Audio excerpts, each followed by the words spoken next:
우리 하나님 말씀을 보겠습니다. 에스더서 3장 1절에서 11절 말씀입니다.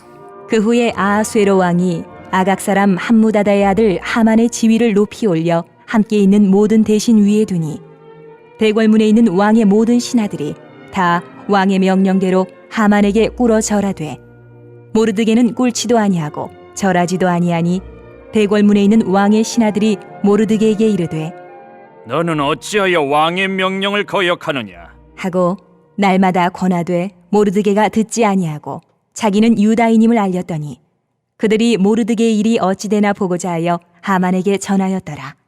하만이 모르드게가 무릎을 꿇지도 아니하고 절하지도 아니함을 보고 매우 노하더니 그들이 모르드게의 민족을 하만에게 알림으로 하만이 모르드게만 죽이는 것이 부족하다고 생각하고 아하수에로의 온 나라에 있는 유다인 곧 모르드게의 민족을 다 멸하고자 하더라. 아하수에로 왕 제12년 첫째 달 곧 니산월에 무리가 하만 앞에서 날과 달에 대하여 부르 곧 제비를 뽑아 12째 달 곧 아다로를 얻은지라. 하만이 아하수에로 왕에게 아뢰되 한 민족이 왕의 나라 각 지방 백성 중에 흩어져 거하는데 그 법률이 만민의 것과 달라서 왕의 법률을 지키지 아니하오니 용납하는 것이 왕에게 무익하니이다. 왕이 옳게 여기시거든 조서를 내려 그들을 진멸하소서. 내가 은 1만 달란트를 왕의 일을 맡은 자의 손에 맡겨 왕의 금고에 드리리이다. 하니 왕이 반지를 손에서 빼어 유다인의 대적 곧 아각 사람 함무다다의 아들 하만에게 주며 이르되 그 은을 내게 주고 그 백성도 그리하노니 너의 소견에 좋을 대로 행하라. 하더라. 아멘. 1963년도에 케네디 대통령이 공교육 현장에서 말씀과 기도하는 것을 금지를 시킨 걸로 알고 있습니다. 지난 금요일 날 버락 오바마 대통령은 연방 대법원에서 동성애가 합법이라고 결정을 내리자 미국의 승리다, 미국이 좀 더 온전한 나라가 되었다, 그렇게 이야기를 하며 축하를 했습니다. 글쎄요, 공교육에서 성경과 기도하는 것을 빼고 동성애를 합법이라고 내린 이 결정이 과연 이 나라를 완전하게 하기는 진정한 승리가 될 수 있을까? 저는 그렇게 생각하지 않습니다. 영적으로 오히려 이 나라를 어둡게 가는 그런 잘못된 안타까운 결정이 아닐까 생각을 합니다. 이 미국이 어떻게 세워졌는가 여러분 잘 아실 것입니다. 순수한 기독교 신앙을 지키기 위해 메이플라워를 타고 죽음의 위험을 무릅쓰고 청교도 그 신앙을 가진 사람들의 신앙의 바탕 위에 이 나라가 세워졌습니다. 이 지구상에 미국뿐만 아니라 어떤 나라도 하나님을 가까이 하지 아니하고 하나님 앞에 정면적으로 도전하는 나라는 역사 속에서 사라져 갔습니다.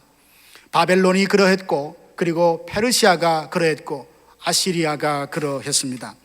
어느 나라 예외 없이 하나님을 맞서는 나라, 민족은 이 땅에 존재할 수가 없습니다. 이런 여러 가지 사회적인 현상을 보면서 마치 엘리 시대에 하나님을 점점 멀어져가는 그 시대에 이카봇 현상, 하나님의 영광이 떠나버리는 그런 일들이 종국의 이 나라에 있지 않을까 두렵고 안타까운 마음을 금할 수 없습니다. 지금 시대는 그리스도인들이라고 하면 꿇지 말아야 될 대상에게 무릎을 꿇도록 강요받는다라는 것을 여러분이 삶의 현장에서 느끼실 것입니다. 절하지 말아야 될 대상 앞에도 절하도록 위협받는 이 그리스도인들이 바로 현재 우리의 삶의 모습이 아니겠습니까? 지금 우리들은 핍박을 각오하면서까지 진리를 지키며 살리라 라고 하는 각오를 갖고 하루하루를 사는지, 그렇지 않다면 그저 세상이 참 편안하고 좋은데 까다롭고 별나게 독선적으로 살아갈 필요가 있나, 다 모든 사람과 좋게 지내면 되지라고 그런 마음으로 살아가고 있지 않는지 궁금합니다. 사랑하신 여러분, 어떤 일이 있어도 진리가 아닌 일에는 다수가 예스라 해도 노라고 말할 수 있는 담대한 믿음의 사람이 되기를 주님의 이름으로 축복합니다. 오늘 본문에 보니까 우리에게 삶의 도전과 용기를 주는 한 사람이 기록되어 있습니다. 그는 대세를 따라가는 사람이 아니라 시대의 기류를 따라가는 사람이 아니라 말씀을 따라 사는 사람이었습니다. 악의 세력 앞에서도 조금도 굴하지 않고 당당하게 맞섰던 하나님의 사람입니다. 그는 바로 모르드게입니다. 그는 어떻게 해서 많은 사람들이 절하고 무릎을 꿇는 그 자리에서도 신앙의 절개를 지키며 살아갈 수 있었을까? 어떻게 혼탁한 이 세상, 험악한 세상에서 믿음을 지키며 살아갈 수 있었는지 몇 가지를 생각하며 은혜 받기를 원합니다. 첫 번째로 그리스도의 정체성, 그리스도인의 정체성을 그가 분명히 가졌고, 영적인 자존심을 회복할 때 이 땅에 세력의 많은 유혹과 아픔이 있어도 믿음 앞에 당당히 설 수 있게 되는 줄로 믿습니다. 오늘 본문에 나오는 모르드게는 하만의 위협 앞에서도 얼마나 당당한지 모릅니다. 1절 2절 보니까 그 후에 아하수에로 왕이 아각 사람 함무다다의 아들 하만의 지위를 높이 올려 함께 있는 모든 대신들 위에 두니 대궐문에 있는 왕의 모든 신하들이 다 왕의 명령대로 하만에게 꿇어 절하되 모르드게는 꿇지도 아니하고 절하지 않았다. 당시로 보면 하만이 대세였습니다. 하만은 왕 다음으로 권력을 받은 사람으로 많은 사람들이 그 뒤로 줄을 서기를 원했지 않겠습니까? 그래서 그가 지나갈 때 엎드려 절을 하며 하만 만세를 불렀을지 모릅니다. 그런데 유독 모르드게만큼은 그에게 무릎을 꿇지도 않고 절하지도 않았습니다. 어떻게 이럴 수 있었을까? 본문의 4절을 보니까 모르드게가 많은 사람들이 이야기합니다. 그 앞에 무릎을 꿇어라 라고 하는데 모르드게가 듣지 아니하고 자기는 유다인임을 알렸다, 그렇게 말합니다. 그는 유다인이기 때문에 그 하만에게 무릎 꿇을 수 없고 절할 수 없었다. 신앙적인 이유로 그렇게 하지 않았다는 것입니다. 사랑하신 여러분, 신앙이라는 이유, 복음대로 산다, 말씀대로 산다는 그 이유 때문에 자기의 생명에 위협받는 상황으로 그렇게 치닫는다면, 그렇게 살아가는 사람을 보며 지혜롭다, 믿음이 좋다 이렇게 이야기할까요? 그렇지 않습니다. 세상에 많은 사람, 아니 믿는 사람들도 그렇게 살아가면 너 좀 별나게 믿는 것 아니냐, 왜 그렇게 특별하게 이야기하냐, 우리의 그런 신앙의 아름다운 모습을 오히려 배타적인 걸로, 독선적으로 부정적인 걸로 그렇게 평가하는 것을 듣고 보게 될 것입니다. 우리가 세상과 다르게 살아야 되는 그 이유는 하나님의 자녀라는 한 가지 이유만으로도 충분합니다. 어떤 희생과 고통이 온다 해도 우리는 무릎을 꿇지 말아야 하는 일이 있고 절하지 말아야 될 대상이 분명히 있는 것입니다. 그리스도인이라는 이유 하나만으로 모두가 예스라고 하는 그 일에 하나님이 기뻐하시지 않는다면 자신 있게 혼자서라도 노라고 말할 수 있는 이런 담대함 갖는, 이게 바로 그리스도인들이 가져야 될 자존감이요, 그리고 바로 그리스도의 정체성입니다. 하만의 세력 앞에 무릎을 꿇지 않으려면 그리스도인의 영적인 자존심을 회복해야 합니다. 이 자존심이라는 것은 다른 것이 아닙니다. 세상에 두 발을 딛고 살지만 나는 이 세상에 속한 사람이 아니라 하늘에 속한 사람이라는 뚜렷한 소속의식을 갖고 살아가는 마음가짐입니다. 육신의 배부름을 최고의 기쁨과 최고의 만족으로 사는 것이 아니라 하나님의 그 구원의 은혜, 구원의 즐거움을 하나님 안에서 누리며 살아가는 것, 이게 내 인생의 가장 복인 줄 알고 살아가는 사람, 육신의 쾌락이 주는 잠시의 기쁨이 아니라 하나님의 자녀됨의 기쁨을 누리며 하나님께서 내 인생을 책임져 주신다는 분명한 믿음과 확신 가운데 주님과 함께 허락하는 그 사명의 길을 묵묵히 끝까지 걸어가는 이 사람이 그리스도인의 자존심을 가진 사람, 자긍심을 가진 사람, 그리고 그리스도의 정체성이 뚜렷한 사람입니다. 이런 믿음의 결단과 의지가 없으면 끊임없이 몰아오는 여러 가지 시험과 환난의 바람에 우리가 믿음을 지켜낼 수가 없습니다. 다니엘의 세 친구를 아실 것입니다.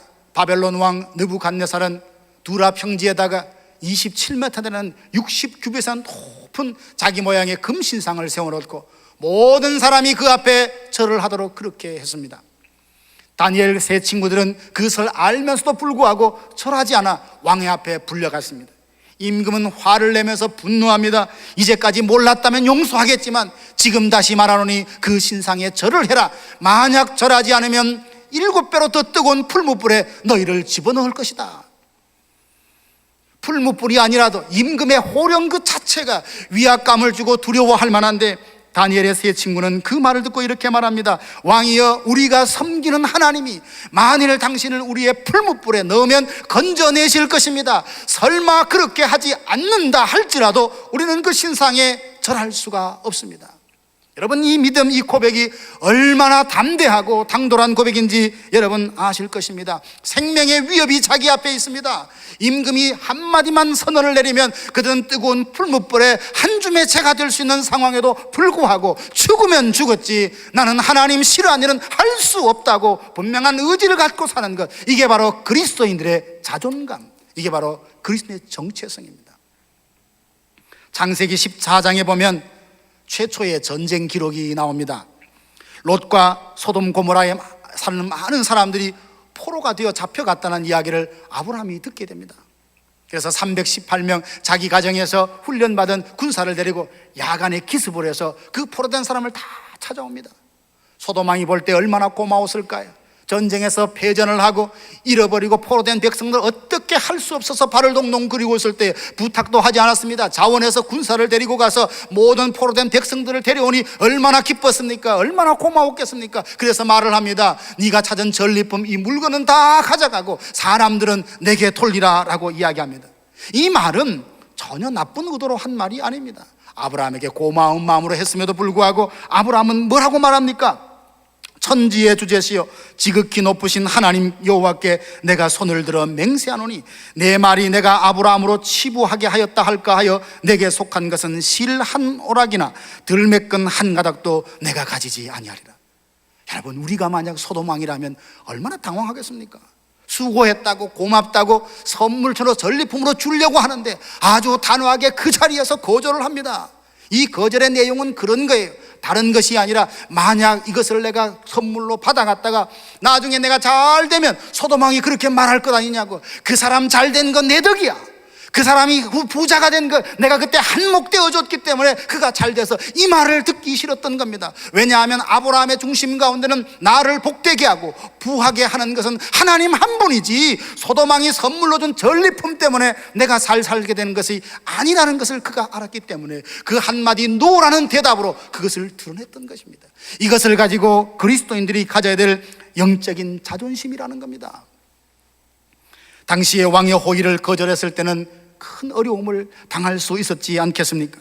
왕이 나쁜 것을 제안하는 것도 아닌데 그 앞에서 이런지야 거절을 하면 왕은 다른 사람들에게 얼마나 또 체면이 구겨지겠습니까? 그래서 어쩌면 돌아서서 아브라함은 후회하며 그리고 마음에 두려움이 있었는지 모릅니다. 그 다음 창세기 15장에 보면 하나님이 나타나셔서 아브라함에게 말씀하십니다. 아브라함아, 두려워하지 말라. 나는 내 방패요 너의 지극히 큰 상급이니라. 저는 이 말씀을 묵상하면서 그렇게 가슴이 뜨거워지는 걸 경험했습니다. 우리가 자존심을 지키며 이 땅에서 살아가는 것 정말 쉽지 않습니다. 믿음으로 사는 것 쉽지 않아요. 내 눈에 보이는, 뻔히 보이는 이익을 놓쳐야 되고, 사랑하는 사람, 함께 친숙했던 사람들이 나를 멀어져 가는 것도 감수해야 되는 이 상황이니 이 세상에서 믿음을 지키며 산다는 것 쉽지 않습니다. 그래서 정말 내가 잘 살고 있는 것과 이렇게 특별하게 믿는 것이 잘하는 것일까 헷갈리고 의심갈 때도 있습니다. 바로 이런 사람들에게 하나님 말씀하시는데, 그렇게 살 때 그리스도의 자존심을 가지고 그리스도의 정체성을 가지고 믿음으로 살면 어떤 창칼도 너를 뚫지 못하는 내가 너의 인생의 방패가 되어주마. 이게 하나님의 약속 아닙니까? 놀랍지 않습니까? 하나님께서 아브라함의 그 행동을 보고 감동하시고 기뻐하셨다는 뜻입니다. 사랑하는 성도 여러분, 우리는 그리스도인하여 존귀하게 된 사람입니다. 고린도서 4장 7절 보니까 바울이 고백합니다. 우리의 이 질그릇 같은 인생에 보배 되신 예수 그리스도를 담아주셨다. 우리는 우리 스스로가 잘나서 존귀한 하나님의 사람이 된 것이 아닙니다. 어느 누구도 하나님 앞에 아버지라 부를 수 있는 아무런 자격이 없음에도 불구하고 질그릇 같은 우리의 인생의 보배 되신 예수님을 담아주심으로 우리가 하나님의 내 보배롭고 존귀한 주의 백성이 된 것입니다. 고린도후서 4장 8절 9절 보니까 우리를 이렇게 설명합니다. 사방으로 우겨삼을 당하여도 쌓이지 아니하며 답답한 일을 당하여도 낙심하지 아니하며 박해를 받아도 버림받지 아니하며 극구림을 당하여도 망하지 아니하는 사람이다. 이사야서 43장 4절 보면 하나님이 말씀하십니다. 너는 내 눈에 보배롭고 존귀한 사람이다.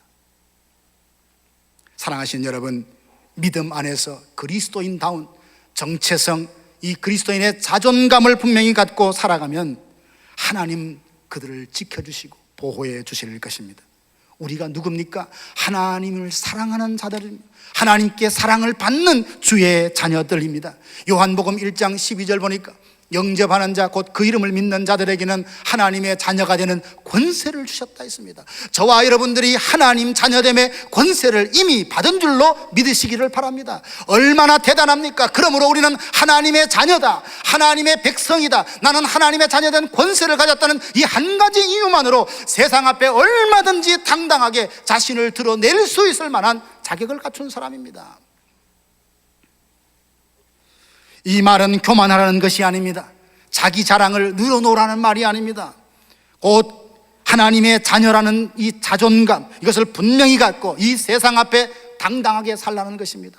때로 보면 손을 쭉 늘어드리고 하나님이 없는 것처럼, 정말 하나님이 아무것도 할 수 없는 것처럼 삶의 많은 문제에 부딪히니 실망하고 낙심돼서 그렇게 힘겹게 살아가는 성도들의 모습을 볼 때마다 하나님이 얼마나 안타까우실까. 나는 너에게 누구냐, 이게. 너는 하나님이 내 인생에 누구냐고 하나님이 묻는 것 같아요. 내가 죽었느냐? 나는 내 인생의 문제에 어떤 문제도 해결할 수 없는 껍데기 같은 신이냐? 하나님이 묻는 것 같아요. 사랑하신 여러분, 우리는요, 손에 있는 거 다 잃어버려도 아무것도 없어도 이 세상 앞에 당당할 수 있는 하나님의 자녀입니다. 이 사실을 잊지 마시고 그리스도의 분명한 정체성을 갖고 살아가시는 주의 백성들 되기를 간절히 바랍니다. 나성 서북의 성도된 것, 이거 대단한 일입니다. 그렇지 않습니까? 정말 대단한 일입니다. 이 사실 하나만 가지고도 어깨 펴고 이민사의 동네 곳곳마다 다녀도 괜찮은 하나님의 축복을 이미 우리가 받은 것입니다. 세상 앞에 주눅하지 마십시오. 자존심을 갖고 살아야 합니다. 아무것도 아닌 일에 제발 삐지고 분노하고 질투하고 분쟁하고 뒤에서 원망하고 불평하는 것들을 다 버리십시오. 우리는 그렇게 살도록 시시한 인생이 아니에요. 함부로 살아도 되는 그런 사람이 아닙니다. 예수 그리스도를 통하여서 하나님의 자녀된 놀라운 특권, 이 자녀됨의 권세를 가진 사람이니 이 세상 앞에 얻게 두고 당당하게 살고 좀 더 근사하게, 좀 그리스도인의 품격 있게 말하고 행동하고 살아가는 하나님의 사람 되기를 주님의 이름으로 축복합니다. 두 번째로, 죄악의 불씨는 깨끗하게 제거해야 한다는 것을 오늘 보여줍니다. 화재가 발생하면 사이렌 소리를 울리면서 소방차가 그렇게 출동을 하지 않습니까? 이제 화재를 진압을 하는데 대충 이렇게 진압을 하다가 얼른 불이 꺼지면 아이 그만 됐다 하고 돌아가지 않습니다. 아주 철저히 불씨 하나까지도 깨끗이 그렇게 말끔하게 처리하는 것을 보게 됩니다. 왜요? 작은 불씨 하나를 방치하면 또다시 화재가 일어나서 생명과 재산을 잃을 수 있기 때문에 그렇지 않습니까? 죄악도 마찬가지입니다. 죄악의 불씨를 이건 뭐 대단하겠냐고 남겨두면 그것이 자라서 나의 생명을 위협하는 존재로 다가올 때가 있다는 겁니다. 죄악의 불씨를 남겨두었다가 훗날 민족에 큰 고통을 주었던 예가 오늘 본문에 하만이 그러합니다. 5절 6절 보니까 하만이 모르드게가 무릎을 꿇지도 아니하고 절하지도 아니함을 보고 매우 노하더니 그들이 모르드게 민족을 하만에게 알림으로 하만이 모르드게만 죽이는 것이 부족하다고 생각하고 아하수에르 온 나라에 있는 유다인 모두를 진멸하려고 했다고 했습니다. 여러분, 하만이 누굽니까? 누구기에 믿음의 그 죄악의 씨앗이라고 말했을까요? 이스라엘 조상들로 거슬러 올라가면 아말렉은 바로 에서의 후예들이로 그렇게 알려져 있습니다. 1절 말씀 보면 하만을 소개할 때 아각 사람 함무다다의 아들 하만이라 그랬습니다. 여기 아각 사람이라는 것은 아말렉의 왕조의 이름입니다. 그는 왕족이었어요. 아말렉의 왕족입니다. 아말렉은 또 누굽니까? 이스라엘 백성이 애굽에서 나와 가나안으로 갈 때 첫 번째 그 앞에 전쟁을 하며 이스라엘 백성의 가는 길을 가로막았던 사람입니다. 하나님은 그들을 진노하셨어요. 그래서 모세는 산에 올라가서 두 손을 들고 기도하고 있었고 여호수아는 칼을 들고 그 아말렉과 전쟁했던 바로 그 전쟁을 여러분이 기억하실 것입니다. 하나님은 그 일로 말씀하십니다. 대대로 아말렉과 싸우리라 말씀하여 주셨습니다. 그러므로 믿는 사람이라면, 유대인이라면, 하나님을 섬기는 사람이라면 아말렉 앞에 절하면 안 되는 거예요. 하나님 앞에, 정말 아말렉 앞에 무릎 꿇으면 안 되는 것이었습니다. 그 씨앗을 남겨둠으로 그 속에서 하만이 일어났습니다. 사울 왕이 이스라엘 초대 임금이 되었을 때 하나님은 그에게 기회를 주시고 힘을 주셨습니다. 아말렉을 다 진멸하라고 그렇게 하셨습니다. 21만이 되는 군대를 몰고 그 아말렉과 전쟁에서 큰 승리를 얻었는데 하나님의 말씀대로 하지 않았습니다. 다 진멸하는 하나님의 말씀을 무시하고 일부를 살려놓았습니다. 짐승들을 살려놓았습니다. 바로 그 씨앗에서 하만이 자랐다는 것입니다. 하나님이 진멸하라 그러면 온전히 그 말씀에 순종해야 합니다. 하나님이 잔인해서 그 말씀을 하시는 것이 아니라 오늘 우리의 약함을 아시기 때문에 우리가 어떤 환경에 들어가면 그 환경을 바꾸고 변화시키기보다는 우리가 영향을 받기 쉬운 존재인 줄 아시고 가나안의 모든 족속을 진멸하라 하심에도 불구하고 내 생각 내 방법으로 그렇게 하지 않았더라, 그렇게 하지 않았더라. 이게 성경의 기록이 아닙니까? 블레셋 장수 골리앗도 마찬가지입니다. 그는 이스라엘에 얼마나 큰 위협이 되었습니까? 근데 그 골리앗도 사사시대 이스라엘 백성들이 블레셋을 진멸할 수 있었음에도 불구하고 그렇게 하지 않고 남겨둔 거기에서 골리앗이 나온 거예요. 죄악의 싹이라는 것이 바로 이런 것입니다. 그거 별것 아니야, 놔두면 저절로 없어질 것이지. 그렇지 않습니다. 죄악의 그 싹은 아무리 작은 불씨라도 깨끗이 말갛게 지워야 하는 것을 오늘 이 본문을 통해서 보게 됩니다. 열왕기하 10장에 보면 예후라는 사람이 있습니다. 그는 엘리야와 엘리사의 예언대로 아합의 집안을 심판하는 하나님의 그 심판의 도구로 쓰임받았던 사람입니다. 30년 40년 동안 왕이 주도해서 종교를 그렇게 섬겼다면 얼마나 백성들의 삶과 그 삶 가운데서 뿌리가 깊이 내렸겠습니까? 근데 그가 쿠데타를 일으켜서 바알 종교를 믿는 모든 사람들을 죽이고 한 나라의 바알 종교를 깨끗이 정리했습니다. 하나님은 너무나 기뻐하셨습니다. 그래서 그에게 약속하시기를 너의 후대에 4대나 왕위가 이어지도록 하겠다라고 했습니다. 실제로 이스라엘 왕의 200년 역사를 보면 89년 90년 동안 예후 왕조가 다스렸는데 전체 왕조 중에 가장 왕성하고 가장 그 나라를 견고하게 세운 것으로 자료가 나와 있습니다. 하나님 앞에 기쁜 일, 하나님 좋아하시는 일을 했더니 하나님이 이렇게 선물을 주셨는데 아쉬운 게 있어요. 뭐냐 하면 바알 종교는 다 정리했는데 아쉽게도 여로보암의 길로 가는 것은 멈추지 않고 포기하지 않았습니다. 왜 그래요? 당시의 정황으로 바라보면 북왕국, 남왕국으로 서로 나누어졌습니다. 그 모든 종교의 중심은 예루살렘입니다. 근데 북왕국에 보면 6월달까지 밀농사를 다 급하게 마치고 7월 1일 우리말로 하면 새해 초하루입니다. 나팔절을 지키기 위해서 부산이 정리해가지고 다 북왕국에 있는 이스라엘 백성들이 예루살렘으로 절기를 지키러 갑니다. 갔다가 올라올 수 없는 게 7월 10일이 바로 대속죄일입니다. 그리고 7월 15일부터 22일까지는 장막절이 시작됩니다. 그러니까 한번 그 나라를 비워서 예루살렘에 모이면 한 달 동안은 왕은 있는데 백성이 없는 나라가 되는 거예요. 그래서 왕조는 여로보암도 그랬고 불안하기 시작합니다. 이들이 예루살렘에 가서 혹시 거기에 정착하고 돌아오지 않으면 어떡할까? 구테여 임금님 두 왕조가 필요합니까? 그렇게 해서 하나로 합치자면 어떨까? 자기 왕권 자리에 대해서 불안함을 가져서 아니다, 이걸 어떻게 하면 좋을까? 예루살렘에 가지 못하도록 베델과 단에 금송아지를 세우고 이것이 우리를 인도한 하나님이라고 말했습니다. 급하게 추수하고 멀리 갈 필요도 없이 절기 일정도 다 조절해 주었습니다. 자원하는 사람들로 하여금 제사장이 되게 했습니다. 예배를 변질시켰습니다. 그런데 여로보암이 원하는 백성들은 자기 품 안에 있었지만 결국 그 예배에 변질케 하는 일 때문에 그 나라는 수없는 고통을 반복하는 나라가 되고 말았습니다. 그것을 알았다면 비록 마음에 두려움이 있고 염려가 있다 할지라도 예후는 바알 종교를 척결하듯 여로보암의 길에서 떠나 다윗의 길로 행했다면 그는 새로운 인생을 살았음에도 불구하고 너무나 안타깝게 잘한 일도 있지만 아쉬운 일도 있다는 것입니다.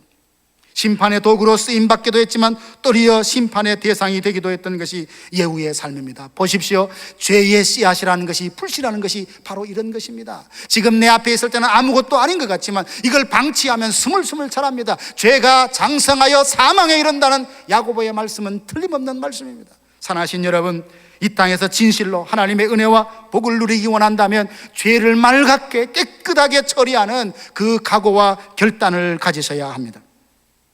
요한일서 3장에 보면 우리가 하나님의 사랑으로 말미암아 하나님의 자녀가 되었다 이렇게 선포합니다. 그러면서 요한일서 3장 3절 보면 주를 향하여 이 소망을 가진 자마다 그의 깨끗하심과 같이 자기를 깨끗하게 하느니라. 죄는 우리의 삶의 영향력을 잃어버리게 만듭니다. 범죄한 모습으로 어떻게 세상 앞에 우리가 당당할 수 있습니까? 그래서 오늘 이 부분을 보면서 죄는 맑게 씻어라, 깨끗이 청산하라는 것은 뭐냐 하면, 거룩하고 순결한 사람이 이 세상 앞에 죄를 죄라고 말할 수 있는 담대한 하나님의 사람이 될 수 있는 것입니다. 사랑하는 성도 여러분, 혹시 감추어둔 죄가 있습니까? 이것은 죄가 아닐 거라며 은닉하고 있는 것이 있습니까? 이것쯤이야 뭐 대단하겠느냐? 여러분이 품고 있는 것이 있습니까? 그 남겨둔 씨앗이 스물스물 자라서 여러분의 인생의 가시와 올무가 되는 하만으로 나타날 때가 있습니다. 골리앗으로 나타날 때가 있습니다. 주의하십시오. 경계하십시오. 죄는 철저하게 다루어야 합니다. 다윗을 기억하실 것입니다. 그는 바세바를 범하고 난 뒤에 나단의 책망을 받고 하나님 앞에 그렇게 기도합니다. 나의 죄를 맑게 씻기시며, 나의 죄를 맑게 씻기시며 나의 죄를 깨끗하게 하소서. 나의 모든 죄악을 지워주소서. 여러분, 이런 말들을 반복하는 것은 다윗이 어떤 마음으로 기도하는 것 금세 알 수 있지 않습니까? 그는 죄가 싫었습니다. 그죠? 죄가 너무너무 싫었습니다. 그래서 심지어는 죄를 품고 있고 죄를 짓는 자신을 보면서 마치 나병 환자로 앓는 것처럼 그렇게 하나님 앞에 신음하며 고백을 했습니다. 하나님이 그를 보고 내 마음에 합하다 하지 않았습니까? 다윗의 인생에 죄를 짓지 않아서 평범하게 잘 살았기 때문이 아니라, 그는 엎어지고 넘어질 때마다, 범죄할 때마다 그의 눈물에 침상을 띄울 정도로 하나님 앞에 회개하고 회개했던 사람이었기에 하나님은 내 마음에 맞는 사람이라고 말씀을 하셨습니다. 철저하게 회개할 때까지 하나님의 뜨거운 역사는 지연되는 것입니다. 교회도 살펴보십시오. 개인 자신도 마찬가지지만 공동체가 하나님 앞에 범죄하는 것이 있다면 그것을 공동체적으로 하나님 앞에 회개할 때 그 다음에 하나님의 은혜와 부흥의 역사를 허락하시는 것입니다. 오늘까지 오면서 여러분이 알게 모르게 이것은 아닐 거라고 생각했던 공동체가, 개인이, 가정이, 기업에서 지냈던 모든 죄들을 토설하고 회개할 때 하나님은 여러분에게 큰 은혜와 사랑을 베풀어 주실 것입니다. 그 죄를 무시하고 감추고 은닉하면 그게 자라 언젠가 나를 찌르는 가시가 되고 나의 올무가 될 것입니다. 세 번째로, 늘 깨어 있어서 자신의 영적 현실을 알아야 그 하만 앞에 당당히 맞설 수 있는 하나님의 사람이 됩니다. 하만의 모습은 우리가 처한 영적 현실이 어떠한 것을 잘 보여주는 대표적인 인물이라 할 수 있습니다. 하만은 사단이 자신을 펼치는 데 사용하는 도구로 쓰임받았던 사람입니다. 사망의 두려움에 매여서 한평생 그 종로로 다는 그런 모습을 바로 하만을 통해서 보게 되는데요, 그저 우리가 이 세상에 살 때에 영적으로 어떤 목표의식을 갖지 아니하고 살아가면 이 미국만큼 살기 좋은 땅이 어디 있습니까? 참 평온합니다. 그죠? 모두가 캘리포니아는 살만한 도시다, 살만한 곳이다, 그렇게 말들을 합니다. 정말 영적으로 눈을 들어 한번 보십시오. 우리가 살고 있는 이 LA가 살만한 곳이며 영적으로 평안하다 노래할 수 있는 곳인가? 눈을 뜨고 한번 바라보십시오. 종일토록 울며 탄식해도 이 죄의 그늘을 다 걷어낼 수 없을 만큼 죄가 뿌리 깊게 박혀있는 이 도시가 바로 우리가 살고 있는 도시입니다. 깨어있어 영적인 현실을 알면 통곡할 수밖에 없고 하나님께 메어 달릴 수밖에 없어요. 왕이 하만을 높였더니 자기에게 전하지 않는다는 이유로 모르드게뿐만 아니라 그의 유다 민족을 다 죽이려 하는 그의 쉽게 분노하는 성격을 또 한번 보십시오. 유다인들을 죽이기 위해서 9절에 이런 결단을 합니다. 그가 자신의 뜻을 이루기 위해서 내놓은 물질이 은 1만 달란트라고 합니다. 왕 앞에 갔습니다. 내가 은 1만 달을 내놓을 테니까 유다 민족 모두를 멸하는 데 사용해 주십시오. 여러분, 은 1만 달란트가 얼마나 되는, 어느 만큼의 어마운트인지 우리가 쉽게 이해가 되지 않습니다. 이건 이 정도입니다. 은 340톤입니다. 여러분, 은이 그람당 얼마씩 해서 우리가 그 가격을 매기지 않습니까? 몇 킬로그램도 아닙니다.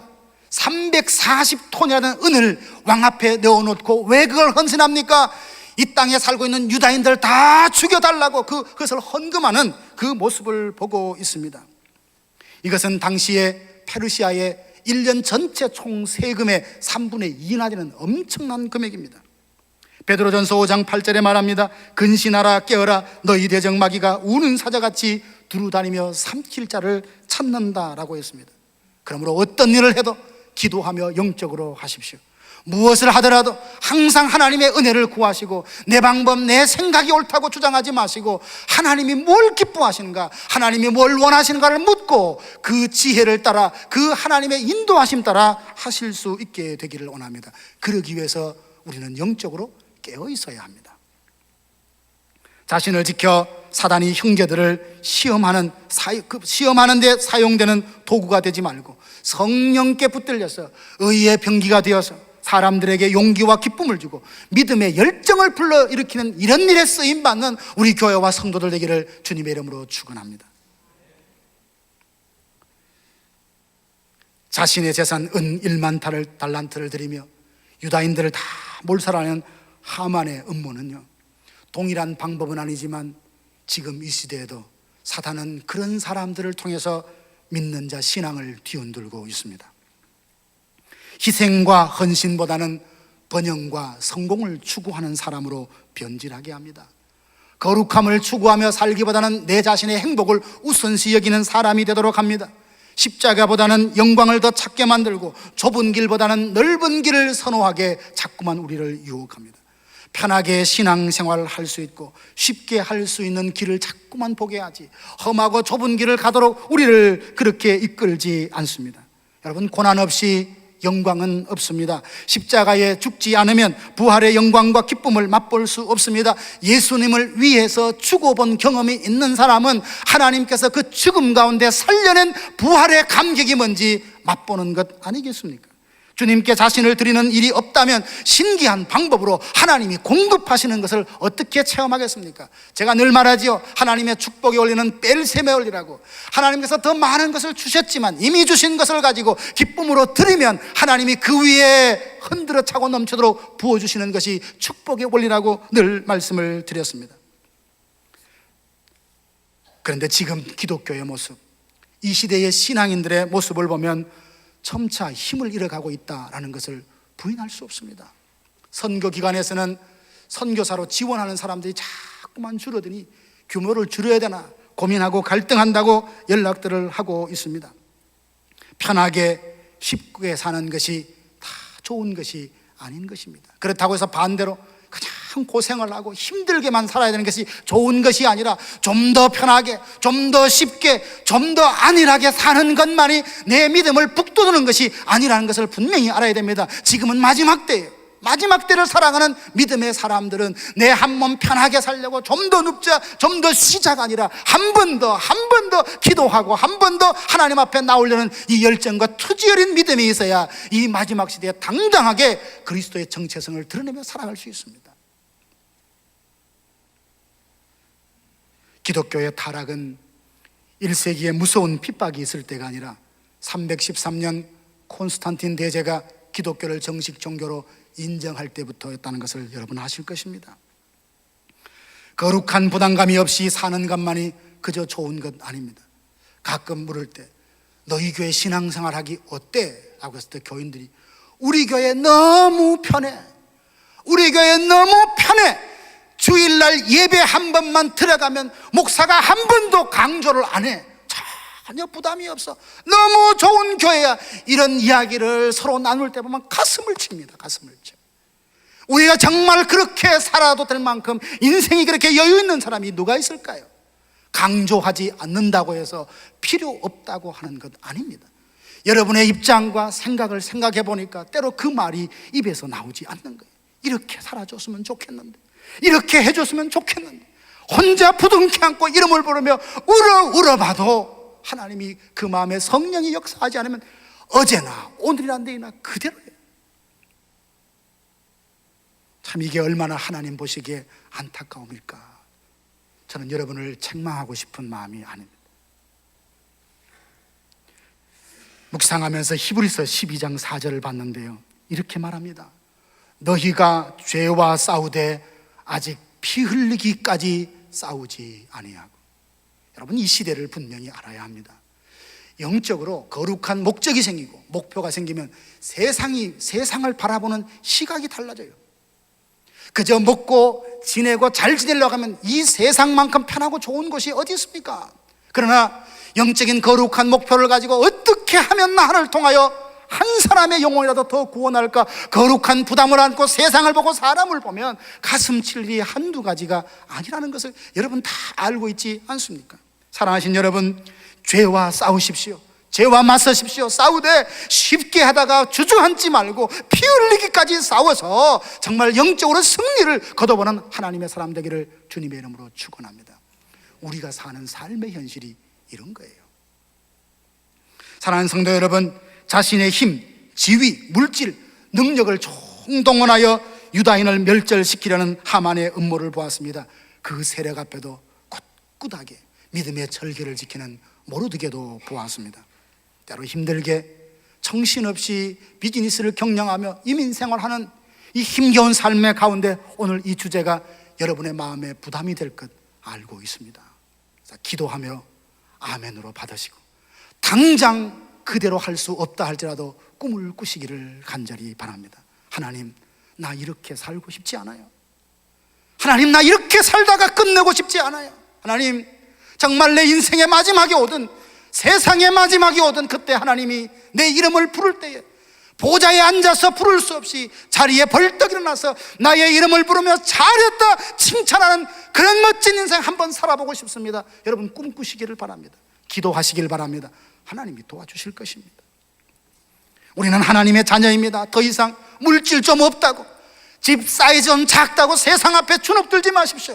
부자의 대문 앞에서 그냥 주눅들에 두 손 들이고 한숨 쉬지 마세요. 우리는 그런 사람 아니에요.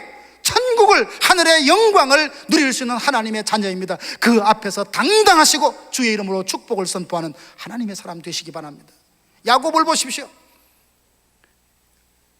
애굽에 내려갔는데 자기 앞에는 바로가 있습니다. 근데 바로가 원하지도 않는데 두 손을 들고 하나님의 이름으로 축복하지 않습니까? 이게 바로 그리스도인들이 가져야 되는 진정한 모습과 삶의 모습이 아니겠습니까?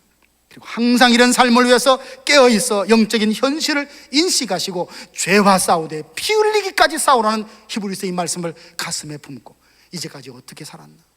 쉽게 양보하고 쉽게 내어주는 이런 삶이 아니었을까?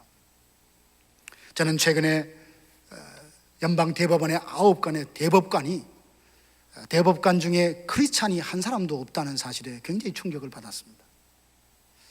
참 이 교회가 잘못했구나, 목회자가 참 잘못했구나, 그런 회개를 한 계기가 되었습니다.